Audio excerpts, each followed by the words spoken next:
সেদিন জামাইকে এই কাপগুলা দেখিয়ে বললাম যে এই কাপগুলো এখন খুব ট্রেন্ডিং এ চলতেছে, বউ কাপগুলো আমাকে কিনে দাও না, আমার খুব পছন্দ। তো জামাই বলল কি যে বউয়ের যখন পছন্দ না কিনে দিয়ে কি পারি? তো ভাবো যে অনলাইনে অর্ডার করেছিলাম, বাসায় আসতে আসতে ভেঙে গেছে, কাছের জিনিস তো, তুমি মন খারাপ করো না। তো বুঝলাম জামাই বেটার কি ইচ্ছা, সে আমাকে কিনে দিবে না। তো আমি কি আর বসে থাকার মানুষ? ছেলে দেখলাম যে হচ্ছে ক্লে নিয়ে খেলা করতেছে, পরে মনে হলো যে তাহলে আমি ক্লে দিয়েই বানাই ফেলি।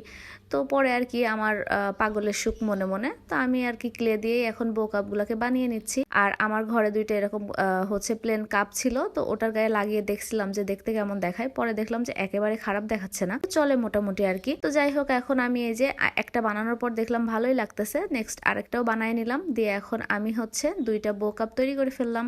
আর হচ্ছে ওই যে বললাম পাগলের সুখ মনে মনে, এখন আমার বো কাপ রেডি। আমি এখন হচ্ছে জামাইয়ের জন্য ওই যে কাপ চা বানাই, এই গান গাইবো, আর হচ্ছে এই কাপে করে তারে আমি হচ্ছে চা খাইতে দিব। কিনে দেয়নি তো কি হয়েছে, কাপ দুইটা কেমন হয়েছে জানাতে কিন্তু ভুলবে না আপুরা।